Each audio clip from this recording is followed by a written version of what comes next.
Okay. Let's see. Can you guys hear me? Let's see. Is this working? I don't know how to do this.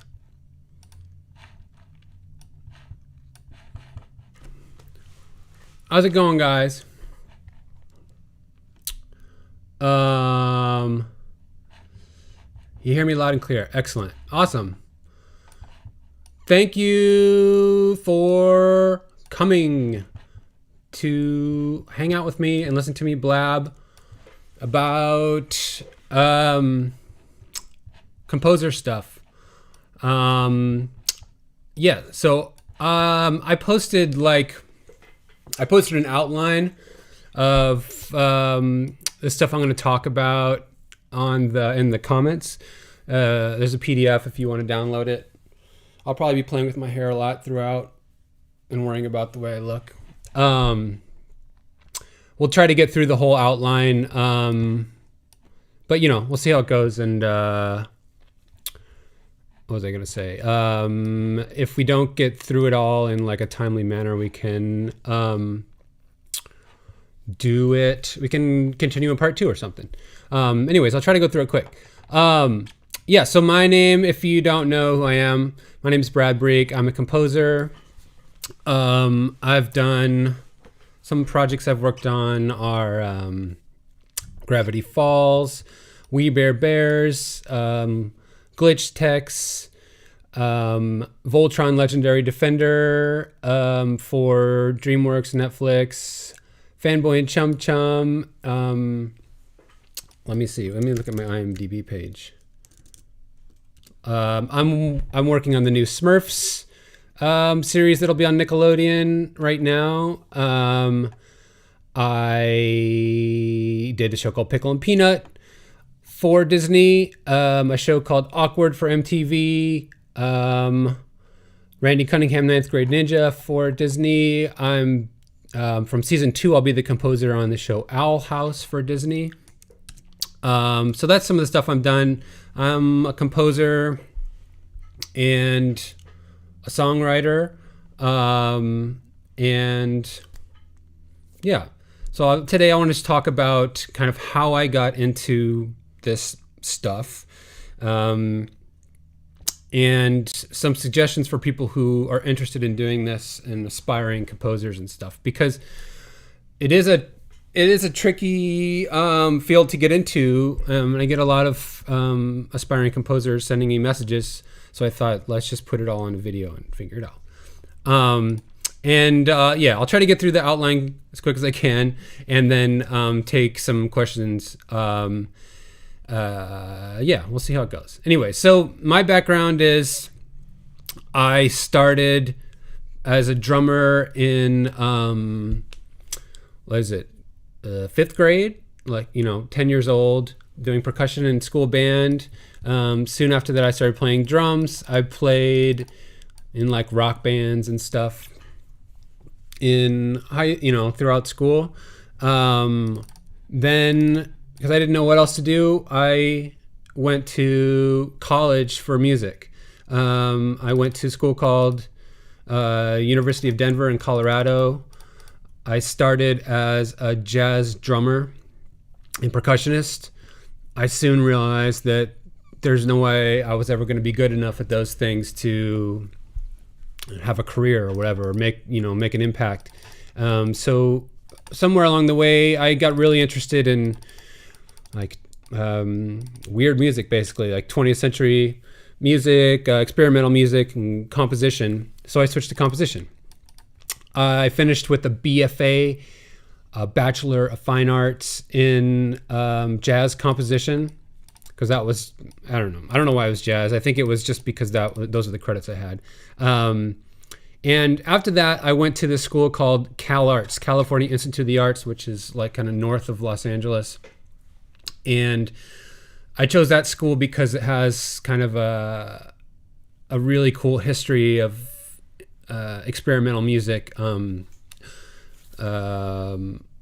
Lots of really interesting composers, like John Cage taught there. When I was there, James Tenney was there, Morton Subotnick. And I went to study composition. I basically spent 2 years. I went there for a master's, an MFA. I spent 2 years making weird sounds. Basically, didn't really learn a whole lot of practical stuff, but I had a good time. And the most important thing, which we'll get into later, is that I discovered when I was there. I think I was aware of this, but didn't really realize how important it was till I had already there. Was that there's a famous and prestigious animation school at CalArts. A lot of animation directors and creators that you're probably familiar with, people who ended up at Pixar and Cartoon Network, Disney, Nickelodeon, go through that program. So if you're a composer who's interested in composing for animation, that was a great place to be because because you could get to meet these filmmakers when they're up and coming, and you can come up with them, and maybe they'll hire, maybe you're friends with them and you compose their student projects, and they hire you to work on their show or their movie later. And that's kind of how I got into the business. But let's see, we'll get there. So I went there, I got an MFA. I hope all this background is useful or interesting to anybody. But after CalArts, my first job was as an assistant for a music producer. His name was John King. He's one of the Dust Brothers. They did like Beastie Boys, Beck. They did Fight Club, Tenacious D. And I got that through a bandmate, a friend of mine, at that job, and he passed that job on to me. Sonia, I see your question. We will discuss film schools and music schools. We'll get into that. So that was a great job to have because I got to see how a professional music producer worked. I got to help him write some music, help him produce music, work in, when I was there, he produced a Beck album. I got to do work on that. I did a remix for that album. He scored the Tenacious D movie, Pick of Destiny, and I got to write music for that movie and do some work on that, which was like a huge deal for me. I got to, see how he produced records, I got a lot of experience with Pro Tools. That was a great job for me to kind of see how professional works and practice too. So we'll get into this later, but that's one career path if you can get it, because those jobs are in high demand. But an assistant job for a composer or a music producer is a great way to get into the industry and to learn a lot. Okay, so I worked as an assistant. While I was doing that, I was in a band called the Meishi. It was kind of a spazzy, weird indie rock band.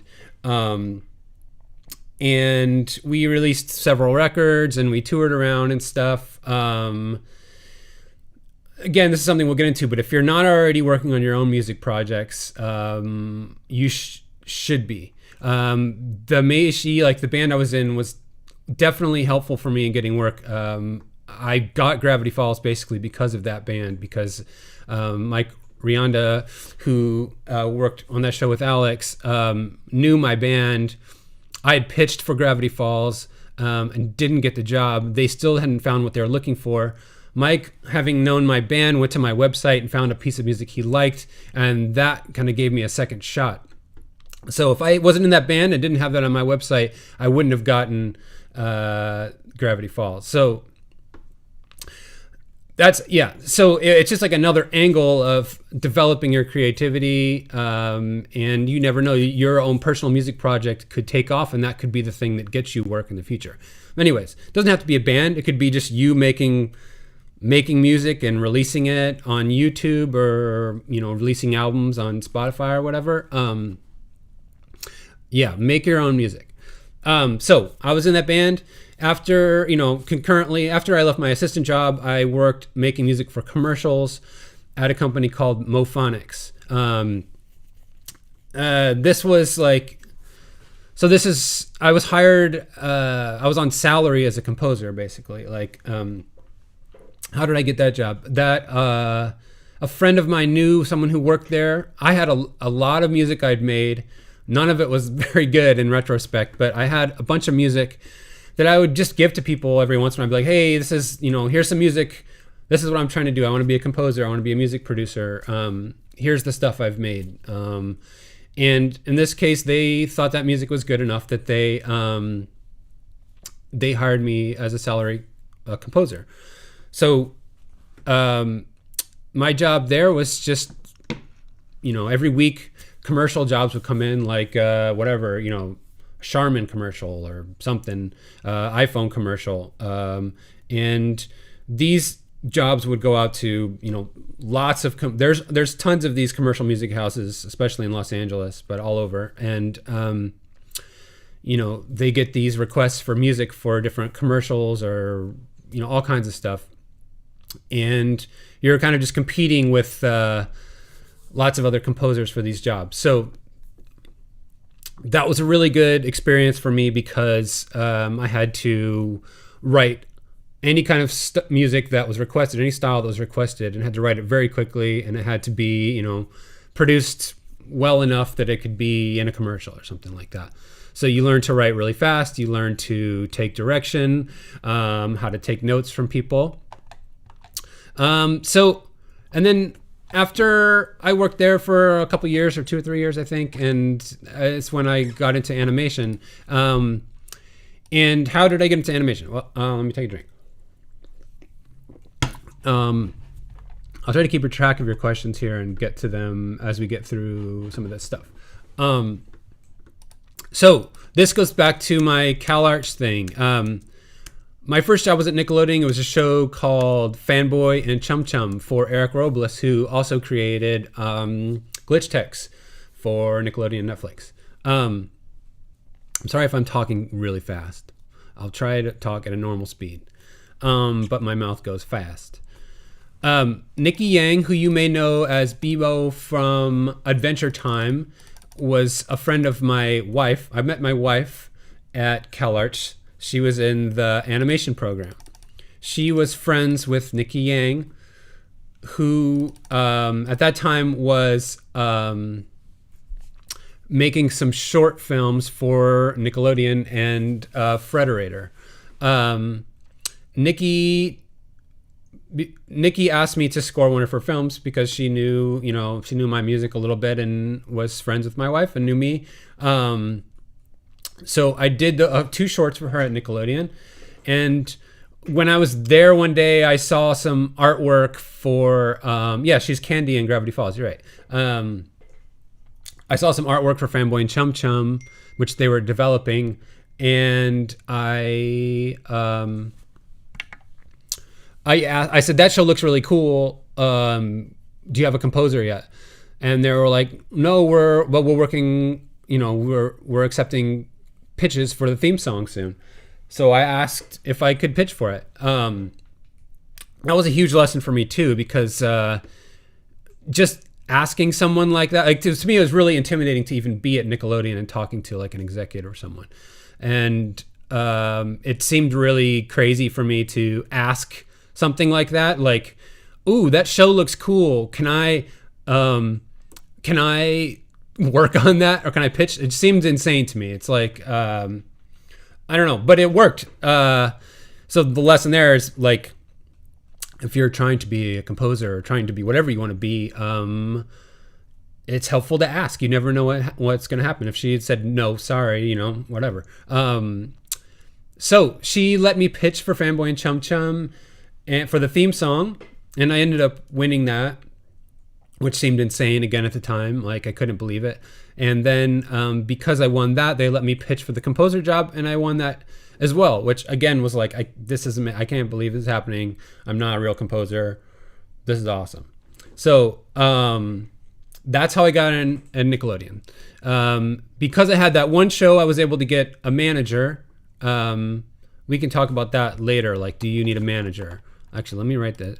Right. Do you need a manager? The answer is maybe, and I don't know. But I was able to get a manager, and the manager later was able to open up some doors for me. Like he got me into pitch at Disney.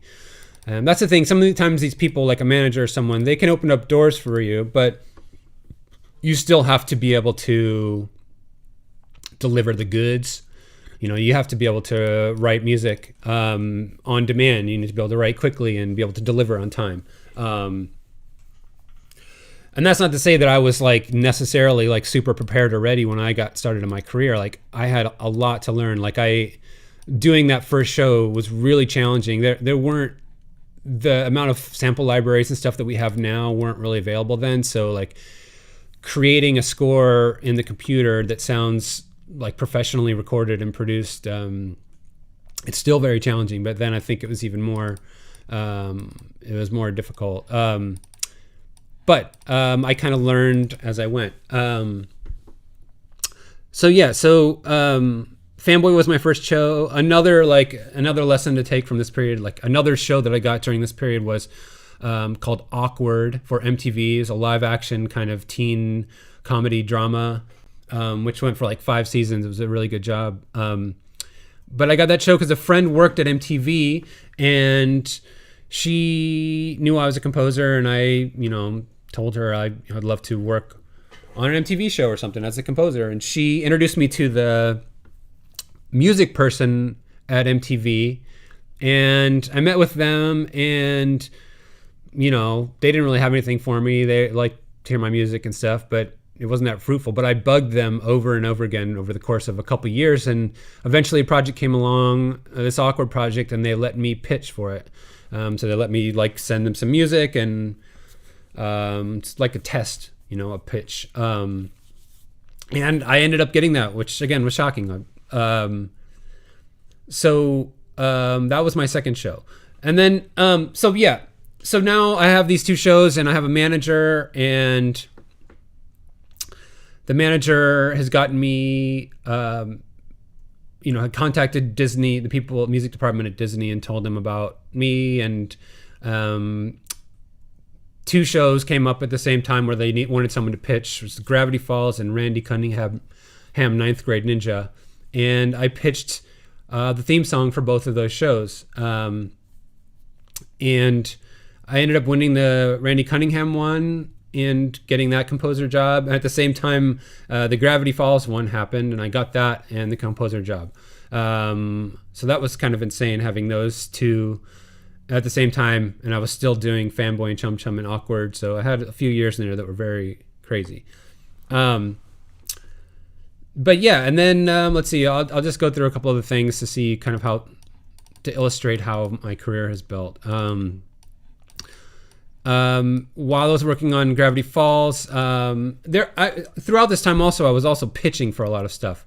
Like anytime there was an opportunity to, like Disney or Cartoon Network or Nickelodeon, like a new show comes out, or they're developing a new show and they need a composer, they reach out to lots of different people or to managers and ask for composers to submit music or to write a theme song spec, write a theme song, and if they like it, maybe they'll use it. So I was doing a lot of that and just failing all the time. That's one thing you need to be prepared for with this stuff, is like, even if you're really great, unless you're like a A-list dude or, A-list person who people just are throwing offers at you and you don't have to pitch, there's a high rate of failure. You have to try a lot of stuff and pitch for a lot of jobs and make demos for free and get rejected a lot before you get that one job. And you have to just keep going. And not get too bummed out about it, not be precious about, pitching means like, so say there's a new show and they want a theme song. If I make a theme song as a presentation to them as a demo, that's pitching. So here's my thing. It's like, I'm throwing it at you. yeah. So yeah. So I'm always pitching, for something, making demos for something, trying to get new jobs. Unless I have a bunch of jobs at once. If I'm lucky to have a bunch of jobs, then I'm not pitching so much. So around this time when I was doing Gravity Falls, Daniel Chung, who created We Bear Bears, reached out to me and asked me to work on the pilot. That's like kind of the first episode, the test episode for We Bear Bears. So I did the pilot, and that went well enough that the show went to series, and they hired me for the series. Daniel was another person that my wife knew at CalArts. So he knew through her, knew my band and knew some of my music. He had asked me to work. His partner Renee did a book called My Milky Tooth, and she hired me to write some music for like a trailer for that book as well. So anyways, I had worked with him a little bit, and I worked on a pilot for him at Nickelodeon as well. But the point is, he was another Gravity Falls person, another person from school, like another like kind of networking connection that I used from school that was super important in my career. So that's kind of how I got things going, and there's been a lot of stuff since, but those are kind of like the initial like important jobs that got me started. Snakes of Russia asked, how important was landing the themes to getting the whole show? Was it separate pitches? I think these days, I think it's kind of changed a little bit. Like my first few things I pitched for, if you won the theme song, they hired you as the composer, which I don't know if they did that, if that was an industry-wide standard, but that was happening at Nickelodeon. And I always thought that was weird because they're different jobs. Like writing a theme song and scoring a show are completely different things. But I did see that happening. But for the most part, if I like theme song and score are separate things. But if you get the theme song, you're kind of given preferential treatment, and it also kind of opens the door for you to pitch for the theme song. I think there are any other questions relevant to this. Okay, and then music theory thing. We'll get into that. Yeah, knowing some music theory is helpful. But if you are just intuitive and you don't know music theory, maybe it'll be okay, but it's definitely helpful. Okay, let's see, where are we at? Yeah, feel free to shoot me questions and I'll try to, we'll talk about the spending money on education thing a little bit, and we're talking right now about where to start. All right, so say you're just starting out and you haven't, like, you're learning and you want to, you want to know where to start. What do you need to do? Like, what skills do you need? And what should you be practicing and doing? Referring to my outline, section D, how to acquire the skills you need to become a media composer. All right, so all this stuff, this is all obviously my opinion. Other people have different experiences and will, have different suggestions, but this is how I easily respond to these questions. So here's the things I always tell people. Listen to lots of music. As a composer, especially for animation, you're going to have to write like every conceivable style of music. One day they're going to want you to write a death metal song. The next day you need to write, something that sounds like Star Wars, and everything in between. So the more music you've listened to, oh crap, let's see. Is my stream working? Okay. Is my stream freezing? How are we doing? Okay. The more music that you have listened to and are familiar with, the more you're going to be able to draw upon that, and the more of the deeper of a vocabulary you have, the better. If you're only listening to film scores, if you're only listening to John Williams, you're probably not going to be a very interesting composer. If you're only listening to reggaeton, like you're probably not going to be a very interesting composer. But if you listen to this, a little bit of everything, that all influences and creates your personal style and your personal voice. So listen to lots of music. What instruments do you need to know how to play? Theoretically, you don't have to know how to play any instruments these days. You just need to know how to play a computer. But being able to play piano well enough to write, like play some chords and play a melody with one hand, it really helps. I can play piano a little bit. I started out as a drummer. I can play drums pretty well, but I'm not, I would never hire myself to play drums on anything. But I can play well enough to play on my stuff. But yeah, being able to play piano enough to get your ideas down is really helpful. And I think it's pretty important. Guitar, being able to play a bit of guitar, like just power chords, is really helpful.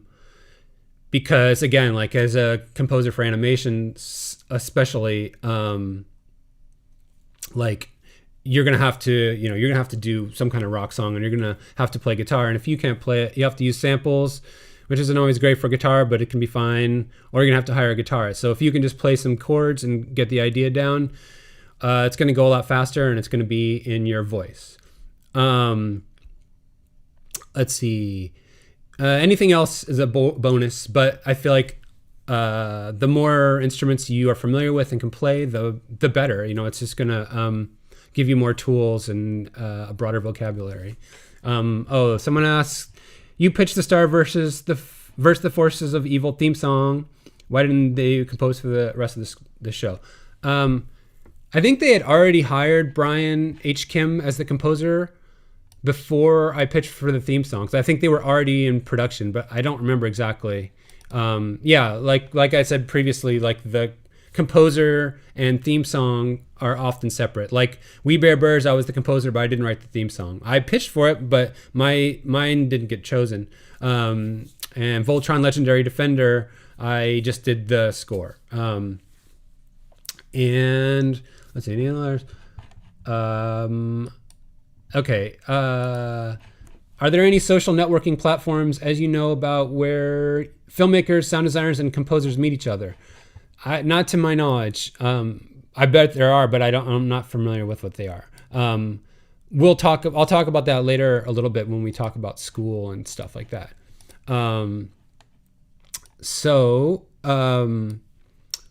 Let's see, where are we at? Okay. So other things you need to do that I think people should do to prepare. Write lots of music. Making music is kind of like, lifting weights or something. The more you do it, the more your muscles build. So the more music you write, the easier it is. I mean, it's always difficult, but I feel like the more music you write, the better you get at it. And you learn more, different angles, different ways to write. You broaden your palette, broaden your vocabulary, develop your style. So write lots of music as much as you can. Even if you're coming up, just try to write a 30-second sketch every day or something. You'll get good really fast if you do that. Learn music production. So a big part, like as a composer these days, you're not, for the stuff I do, like animation on TV mostly, you're not just delivering a score that will be played by an orchestra or something, right? You're delivering the finished music. Like the music you deliver is mixed and it goes on TV, right? So it's not like, you see video of, John Williams or someone like writing a score at the piano and then they orchestrate it and they give it to the orchestra. You're creating everything. And so you need to be able to produce music. For me, like 99% of it is done in the computer using sample libraries and stuff. Learn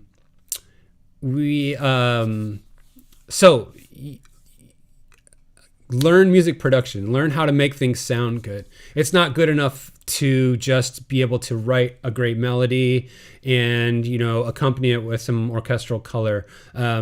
Your job is to create like a whole palette and a whole sound world that fits the show you're working on. It's like that's specific to that show. So you need to like practice making things sound good and sound interesting, not just writing melodies and writing harmonies, right?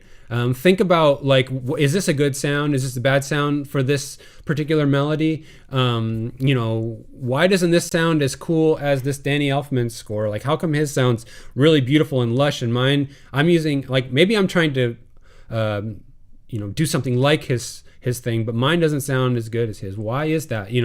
Ask yourself those questions and figure out how to make things, sound professional and interesting and big. And so that's something to work on. Explore your sample libraries. This is like, I don't know if this one really fits in this section, but it kind of goes in with the last point. Your sounds, you kind of live and die by your sounds as a composer or a TV composer. Like play with them and learn what things work well in which contexts and for which roles. Play with your sound libraries a lot and write. Okay. Learn the basics of recording and audio engineering. Again, you don't need to be a master engineer or mixer, but knowing how to mic and record an acoustic guitar, or record your voice or record some percussion, you're probably going to need to do that as a composer, because we don't have the budget to always hire an engineer or a studio and hire musicians to play stuff. So you might need to record your shakers or record your acoustic guitar. So learn how to do that. Like with YouTube these days, you can learn how to do that stuff so easily, and you don't need expensive equipment to do it either. Learn how to use effects. Yeah, goes back to production. Like play with effects, like learn what they do, learn how to create weird sounds. And then this mix with, in my outline, I say watch Mix with the Masters, Pure Mix, and YouTube tutorials. Like, yeah, there's so many amazing resources on YouTube and other places for learning how to do this stuff. Like I watch that stuff all the time, Mix with the Masters and Pure Mix and different people's YouTube tutorials. Like, you like watch that stuff, maybe part of your routine every day is watching some Mix with the Masters or a YouTube tutorial. Okay, so other things, if you're just jumping in, we're talking about how to acquire the skills you need to become a composer. All right, learn synthestration. That means like making an orchestra in the computer, creating an orchestration in the computer. Orchestration in theory. Someone earlier asked if you need to know theory. I don't think you necessarily have to know the name for the things you're doing, but you need to have a pretty broad harmonic vocabulary to do this stuff. Like, you need to know, like you need to know how to make a sad piece of music, an exciting piece of music, and, action, tension, and there's lots of subtle different versions of those things, and you need to know how to convey those things musically.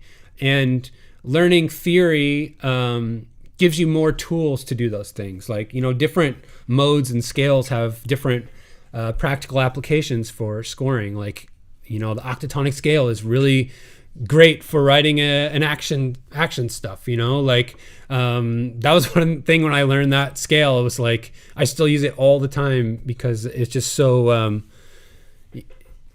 useful. So like knowing what Lydian does, learning your modes and like having those kind of under your fingers and knowing what they do and what they sound like is really helpful.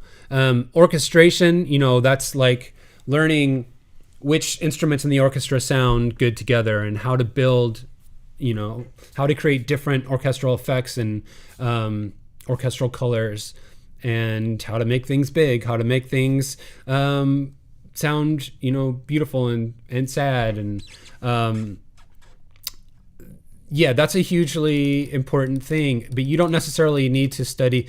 I didn't study orchestration in the classical way. I never took an orchestration class, though I should have, and wish I would have. I never really sat down and studied like scores of like romantic master scores, which I should have. And these days I do that every once in a while. But that's a great way to learn it. But these days I think And a good way to learn that stuff is to just play in your computer, write music with sample libraries. Like a great orchestration exercise is to take a piece of music you like, I don't know, take something from a film score, take a Danny Elfman score or whatever, and recreate it as closely as possible with your sample libraries, and try to get every nuance of it as close as you can to the original one. And by doing that, you're going to learn a lot about orchestration. You're going to learn about harmony. Like, you'll probably pick up some tricks, some harmonic and melodic tricks from that, and you'll learn how they're using the orchestra. It's a really great exercise. And as a composer for animation, you have to do that, a very similar exercise often. Like, they'll have temp music that they're kind of attached to, and you'll have to create something similar that evokes the same feeling and has a similar harmonic content, but it's got to be your own thing, so you have to tweak it. But so yeah, that's one way. And then on my outline, I listed a couple YouTube channels like David McCauley and Film Score Analysis, where they do some of this like deep analysis of film scores, that I think those are really helpful and fun. Let's see. All right. So continuing our how to acquire your skills. Watch lots of music and TV. As a media composer, as an animation composer, you are a filmmaker. You're telling the story with the filmmakers. So study filmmaking. Like, watch, all the AFI great films, and chase your curiosity in that regard, but watch as much as you can and think about, how the music is working, or just, think about the filmmaking. Think about the way they're using the camera, the way they're using color, and how the writing is, making you feel and shaping the story. All right, moving on. Get really proficient with at least one digital audio workstation. I'm going to talk about this later, but it doesn't really matter which one. Like, if there's one you're already comfortable with, I think you should just use that and get really good at that. That being said, if I was starting from scratch, I use Pro Tools. That's just because what I started with, and that's what I'm comfortable with. I almost daily regret that I use Pro Tools, but I'm just not going to switch at this point because it'd be a pain in the butt. I've tried switching, and I almost lost my mind, because Pro Tools is just like an extension of my brain at this point. But so if I was starting out, I would use Cubase or maybe Logic. But again, like, if you're already using one and you're comfortable with it and you feel like you're making progress, just use that. But get really good at it. Like, use it a lot. You should be able to, it should just be effortless using it, like, learn the key commands, learn how to route things, whatever, around. If you want to compose for animation and stuff, like, Sonic Super Hyper 29 says he uses FL Studio, which is awesome. It's not well suited to scoring a TV show. Like, I think maybe I'm assuming you can host video in there, but there are things that you need to do, like archival things and just like output things that I think are more difficult to do in a program like FL Studio or Ableton than in Cubase or Logic or even Pro Tools. But again, just if you're making music, don't worry about it. Just use what's comfortable with you and enjoy it. Yeah, use GarageBand. That's awesome. But yeah, if you're shooting for a career at doing this and you want to work professionally, consider at some point, if you can, like, checking out Logic or Cubase. And I also suggest people, you'll need to know Pro Tools a little bit, probably, for like delivering things. Reaper is also awesome, and it's free. There's no right answer to this. You should use what you like. Okay. All right, so let's move on. Do you need to go to music school or to college to do this? So no one cares if you have a music degree. No one has ever asked for my music degree or my credentials. No one cares. Like, you don't need it. You don't need a degree. But all right. So maybe I'll talk about from my perspective, like pros and cons of going through a program like that. To me, for me, in my career, the major pro of going to college and going to music school was what I described earlier. The people that I met at CalArts were the people who got my career going. Those like meeting Nicky Yang got me in at Nickelodeon. Daniel Chong, gave me We Bare Bears. And I felt like it helped that I knew those, that I went to CalArts. Like Alex Hirsch and I had something to talk about. So going to a school, all right, like going to a conservatory. If you're like, when I came out of high school, I was a terrible musician and knew very little. So it did help me to be in a music program and to learn some theory and to play with people constantly and get my chops together. Maybe you already have some musical tools and that wouldn't benefit you that much. Maybe you're already a shredder or whatever, and you can just write all kinds of amazing stuff. It could still be helpful for you to be in a maybe you don't need to be in the music program, but being at a school where you can meet filmmakers who you can connect with and write for their student films is a huge thing. Like I think that can sometimes lead to, in my case, it definitely led to me having a career. So going to a school like in LA, like CalArts or UCLA or USC, and meeting filmmakers and scoring their films can be a huge thing for your career later. Also, going to a school in the city where you want to work can be beneficial because you get kind of plugged into that city and you know what's going on. One thing I didn't list on here is like, do you need to live in Los Angeles to do this? Most people who do this stuff, like in the US, they live in Los Angeles, right? I know plenty of people who don't live here who are doing well doing this. And they come here a couple times a year for meetings and stuff. For me, it's been really helpful to be here just to meet people and to go to meetings and stuff.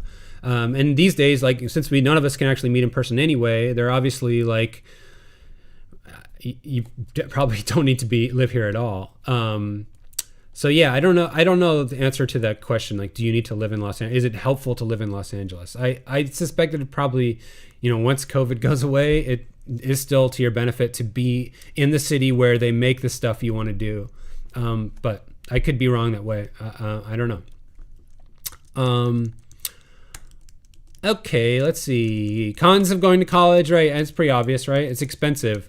And also, if you already have some musical ability, like leaving high school or whatever, and you can just get plugged into the industry somehow, like through an assistant job or working in a library company or something, or you're getting offers already, then you don't need to go to school. There's no reason to. I don't think, unless you just want the experience of going to college, which is fun, and that's awesome.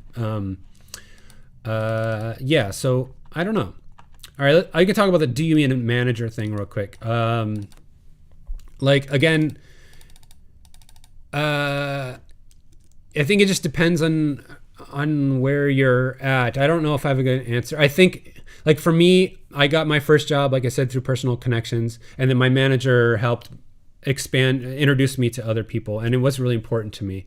I think it's really hard to get a manager or an agent if you don't already have unless you're a total badass and maybe you're an artist already and people know your work. Then I think it's really hard to attract a manager to get them to want to work with you, or an agent. But if you have a show, then they'll probably want to work with you because they're going to make money from you, basically. That's how it works, I think.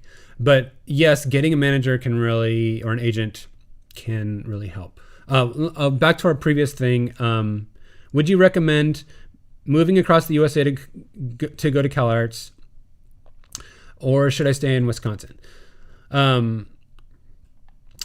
I like again, I for me, like I'm from Illinois. I'm from like an hour south of Chicago. It was important for me to get out of where I lived and kind of broaden my horizons, and to be in like Los Angeles was exciting to me because I knew things were being made here. Like I still just like being in Los Angeles because there's some like creative energy or something that I feel like exists here because there's so many creative people doing stuff. But should you move? I don't know. Like again, like if you feel like you can stay where you are and learn what you need to learn and network and then maybe you're fine where you are. But and also this is different for different countries. Like in the UK, like I assume everything's made in London, but every country, I only know the US, so I'm sorry I can't speak to other countries. But yeah, coming to LA, I feel like, you meet other people who are making this stuff. You might make friends who are working in a production and they're looking for a composer. It is like that old thing about, it's like the Hollywood is about who you know or whatever, to a certain extent is true. Like, I think just being on your own and not knowing anyone who's making stuff in the industry, it's really hard to get a foothold. So being in Los Angeles or maybe New York, though I don't know how, I think more stuff is out here now. I don't know really New York at all. Being in a place where they make stuff, I think it's a lot easier to get a foothold. But I don't know. I can't answer that question if someone should move here. I don't know. I hope that's helpful. Okay, so like say so we talked about like getting your skills together and stuff, and like how to prepare yourself to be a composer. And so like then once say you're out of school or you're in school and you're like, how do I break into the industry? Like I told you how I did it. It's basically like I met some people at school and I worked really hard and pitched as much as I could. Let's see. Oh, it's just the previous question. So does it seem like companies are more biased in favor of West Coast residents? Not at all. I think people don't care about any of that stuff. All they care about is like the quality of your music. And the trick is, so the trick is like making great music that sounds unique and interesting and it's something new that other people aren't offering, and making them aware of your music. The people who the people who are at these like at Disney, there's a music department, and they're like kind of like actively, I think, looking for composers, finding composers to work with and stuff. And sometimes they might hear about someone's music and like ask them to pitch on something. And then there are like managers pitching them and stuff too. But they're not, I don't think they're out there like scouring SoundCloud or YouTube looking for composers, making stuff. Like maybe they are, but I think they're probably too busy to do that all the time. So yeah, the hard part is getting them to be aware of you. And so let's talk about some ways to do that. So, all right. So school is one way to break in industry, as I just keep talking about. Like the people I met at school are the people who gave me my career. I still, for me, that was super important. And I think I know other people who, look at Ludwig Göransson, like his relationship, that's not where his whole career came from, but, and he's incredible. I think he would have rose to the top no matter what. But like, I think there are lots of examples of young composers meeting filmmakers and they come up together. So I still think school is powerful in that regard. Working as an assistant for a composer, music producer, music editor, music supervisor. There are people who've transitioned from music editor jobs to composer jobs. That's pretty rare, but it's still like working from one of those people can give you insight into what other people are writing. You can meet people, meet filmmakers and composers, and it can teach you the craft to a certain extent and teach you how things are put together. Working for a music producer or a composer, like to me, that's like the best possible job you can get out of school, like working for a composer. There's tons of examples of composers who were assistants for, some bigger composer, and that main composer got too busy and passed a job to the assistant, or in my case, like Voltron Legendary Defender, I was too busy to do that show by myself. So my assistant, Brian Parkhurst, came on as my co-composer. And, that kind of stuff happens all the time. And so there are difficult jobs to get, but being an assistant for a composer is a great way to learn how things work. You also learn, you learn how they put stuff together, how they deliver stuff.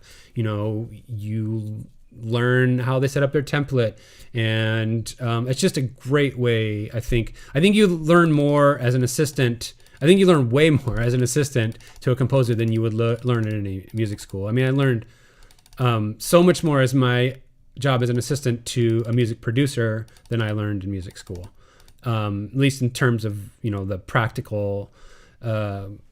practicalities of the job. So and this also ties back into the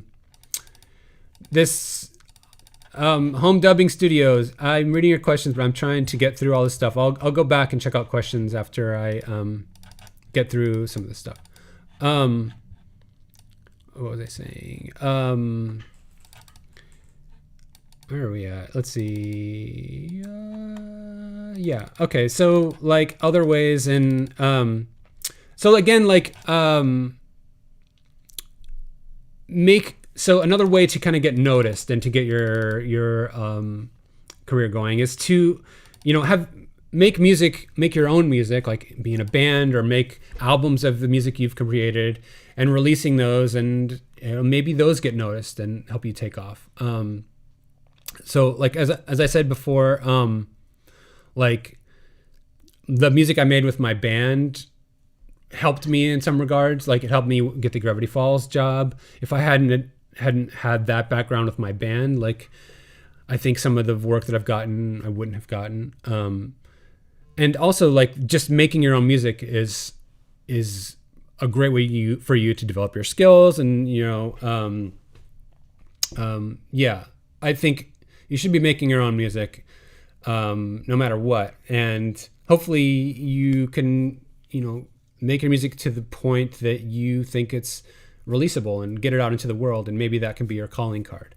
And then another way to break in the industry is, working as a library music composer.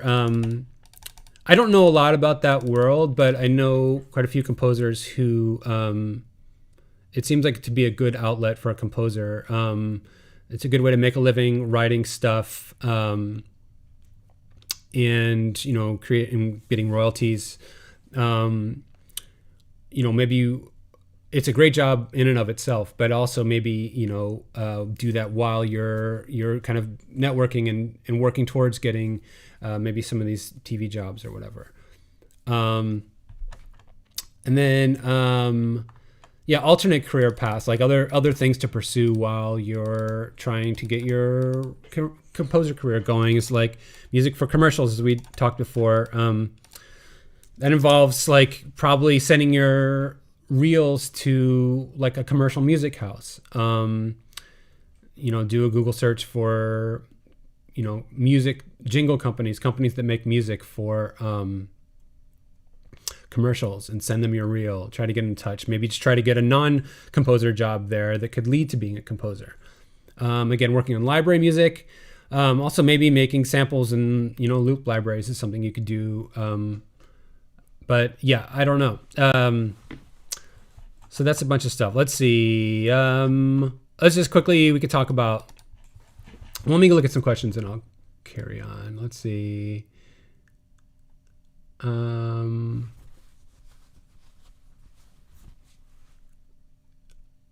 Let's see. I think we got. Do I mix in Atmos? No, I deliver.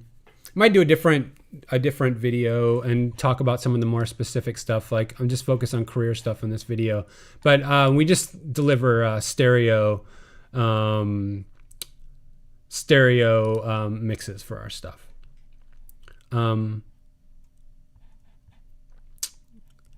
Yeah. Okay. What does a pitch look like? A PowerPoint and a demo? A pitch is just music. So if I'm pitching for a new show, they'll send out a brief that talks about, what they're looking for. They might give you lyric ideas or give you references for other songs, and you just send music. Yeah. Oftentimes, like if there's a new show, they will, or a new project, they will ask you for a reel first. Like, they'll be like, we're doing a show that's like this, and send us examples of your music. And you'll send that, and they'll be like, okay, she's got this stuff sounds in the ballpark. Let's give them a shot at pitching. And then you pitch, you make a song for them or whatever, and then it goes from there. So let's see. What is next? All right, so let me talk about like the tools, like the stuff you need to do this job. Basic tools like a computer, a DAW. Again, we talked about this earlier, but use whatever is comfortable for you and what inspires you. But I suggest if you're just starting Cubase or Logic, learn a little bit of Pro Tools because you'll probably need it for deliveries and stuff. And then sample libraries. Again, like you kind of live and die by your sample libraries for doing this kind of work. If you don't have anything, what I recommend these days is getting Native Instruments Complete, because it's expensive, but I think you can do pretty much anything with it. And it just gives you a really good broad base for a reasonable price. It's got orchestral stuff, it's got a lot of electronic stuff. I still use a lot, like especially some of their newer libraries, I'm using a lot in my current template. And then, after you have that, like, or maybe if you want something that's just a really good orchestral base, like something like Audio Imperia Jaeger or Orchestral Tools, Berlin Inspire, Spitfire Albion or Abbey Road 1, Cinesamples, Cinesymphony Light. I'm sorry, I'm reading off this outline I have. Again, if you want to look at the outline, a lot of the stuff is in there. And then once you have that kind of like a good basic orchestral base, buying some more specific orchestral libraries that give you expanded, like color, like Symphobia, Heaviosity, Sonic Couture, stuff like that. I have all this on my thing, on my outline in the link. And again, like I said here, you don't need any of that stuff. You don't need to spend any money to get started if you have a computer, or even if you don't. But there are free DAWs like Reaper. There's free samples, free plugins. Like there's no reason for you not to get started, even if you have no money. You can use an inherited laptop or old computer, get Reaper and make your own samples or grab stuff from the internet and start making music, and then let's talk a little bit about what is this job actually like? Like, what am I doing all day? What's it for animation composer? So for animation, this is different for like live action or, other kinds of shows, different for movies and stuff, obviously, but most of the stuff I do, they're either like 11-minute episodes or 22-minute episodes, and I'm usually given 2 weeks to turn around a 22-minute episode. That doesn't mean I actually have 2 minutes to write all that music. It really, or 2 weeks to write 22 minutes of music. It means that I really have like an hour. A week. I usually give myself a week to write a 22-minute episode, because that other week is like doing reviews or maybe stuff I need to do for another project, or my computer crashes and I spend 2 days dealing with that, that kind of stuff. So my goal is typically I try to do 2 to 3 minutes and write, and the music's complete, 2 to 3 minutes of music a day, which is not super crazy. That's pretty low, I think, for a lot of professional composers. But there have been periods in my life, my career where I was, making 5 or 6 minutes a day, and I was very unhappy, just working way too much. I'm very happy just like working basically like banker's hours, maybe a little bit longer, and writing 2 to 3 minutes of music a day. And then maybe one, or depending on how many projects I have going, 1 or 2 days a week, I'll have a spot or preview meeting. A spot meeting is when you're watching the new episode and they're giving you notes for what kind of music they want. And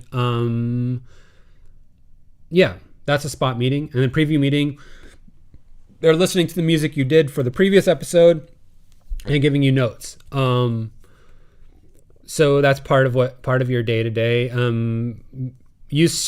Before COVID, those would be meetings like I would go to Disney or Nickelodeon or whatever, and we would meet together and do that. These days we do it on Zoom, obviously. And then like if I'm starting a new project or getting ready to do a new project or pitch, I'll spend a lot of time creating a new template, working on like designing sounds, building an orchestra with sample libraries for that project, because I try to have a unique palette for each project I do. So each show has its own kind of unique sound world.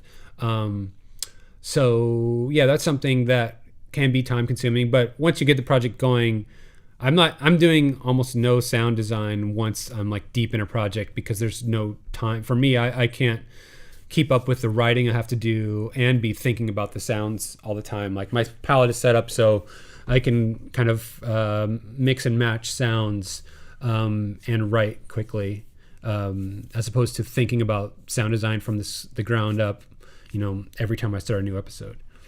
And then, another big part of our job is, like I said, like chasing computer gremlins, keeping the computer from crashing, keeping things working. So that's basically how I was planning on talking about that. I hope that helps. It tells you kind of how I got things started and how I've built my career. Let me go through questions. Like if you want to hit me with questions now. I'll read what's in here. Let's see if I can see. Unfortunately, cracked software is way more popular. Yeah, I've used cracked software in the past. Once you can afford to pay for it, I recommend paying for it.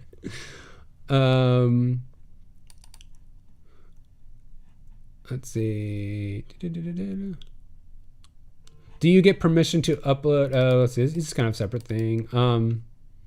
I've uploaded a lot of my music without getting permission to SoundCloud, just because like the studio wasn't releasing it or whatever, and I wanted it to be out there, so I just released it.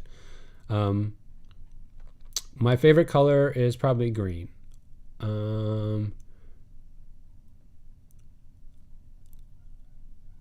Let's see. Sorry, I'm just looking through the comments.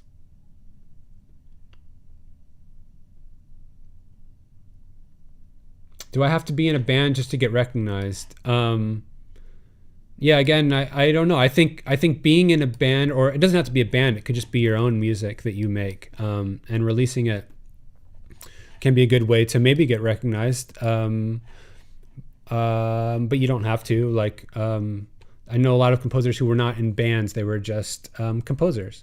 How can you get a manager?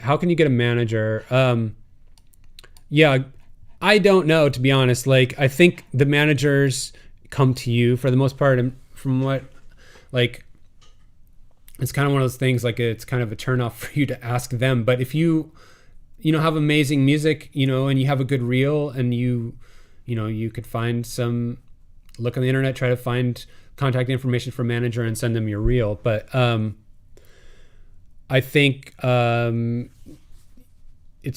it's probably best to be more focused on making music, and maybe get your music out there on YouTube and Spotify, and try to meet filmmakers that you can collaborate with, rather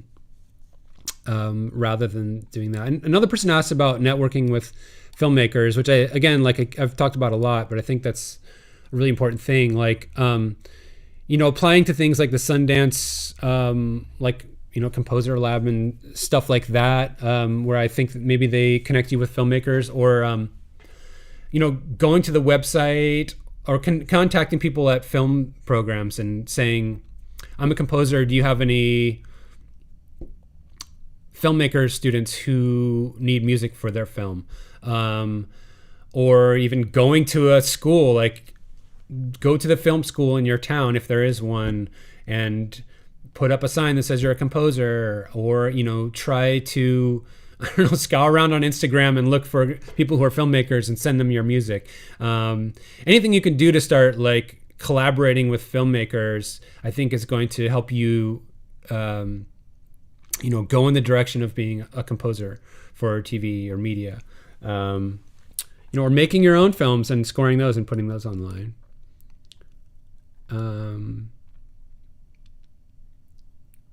I've heard a ton about CalArts. Does CalArts just give people more an advantage if they want to go in the industry? So CalArts, again, is the school where I went to graduate school. I was given no career help in terms of like the music program at CalArts was not industry, in my experience, was not career oriented at all. And my undergraduate degree too, there was no career. I don't know what it's like now. Maybe people are there's more awareness of career, having a career in music programs. But when I was in music school, it was all about just learning to be a great musician and stuff, which I never did become a great musician. But there was no like, okay, you're going to get out of there's no class about like when you get out of school, what should you do? Like there's no help given, in my experience, to like what's the practical necessities of trying to make a living as a musician. The reason CalArts was helpful career-wise was because there were filmmakers there that I could network with. Let's see.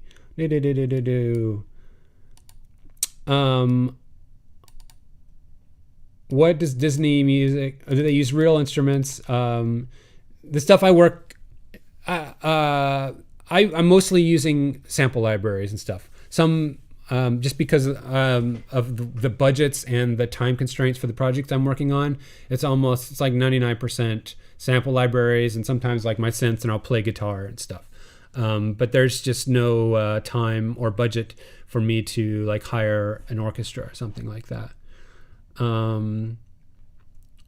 Let's see. Do you send your stems for someone to mix and master? I deliver stems to a mixer who mixes the whole show, but the score, I'm mixing my own music because I'm delivering stems. So I'm not making a stereo mix. I send the individual parts, and then a mixer will, they respect your overall balance unless there's like some, layer that needs to be turned down because it's, conflicting with dialogue or something. And I guess they do some kind of mastering on their end. Difference between a pitch and a reel. So a reel is, the way I'm using it is like a reel is just like a collection of your music that you can give to people, like to just show what you do. Like I make reels sometimes to show, like I said, if there's a new project and I want to work on that project, they're looking for a composer, I'll send them, a bunch of different things I've composed for different projects that I think are strong, and they look at that. A pitch is when you're actually, I guess you could pitch your reel for a project, but pitch is kind of like, it's like pitch is presenting yourself for a project. It might be a piece of music you've written, or pitching your reel for something.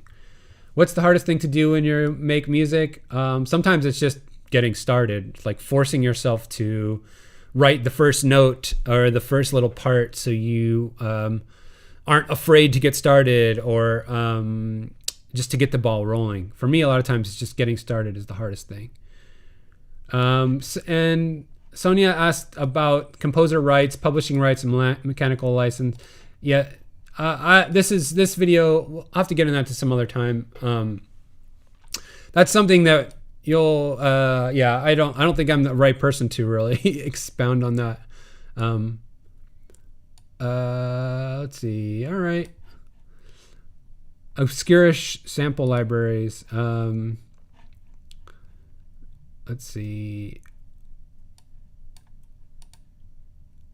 Oh, what kind of correspondence do you have with the post-production team with composing?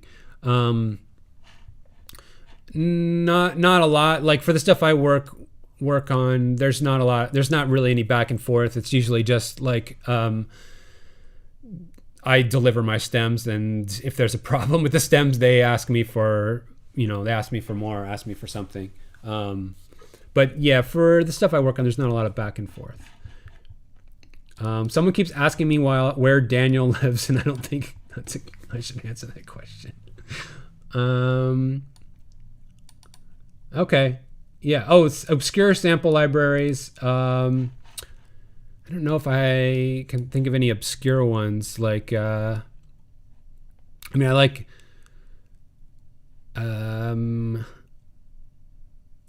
I like some. I don't know if Sonexima is obscure or Embertone. I don't think those guys are necessarily obscure, but I like some of their stuff a lot, and the musical sampling stuff, performance samples. I listed that stuff on my document though. But okay, I hope this was helpful.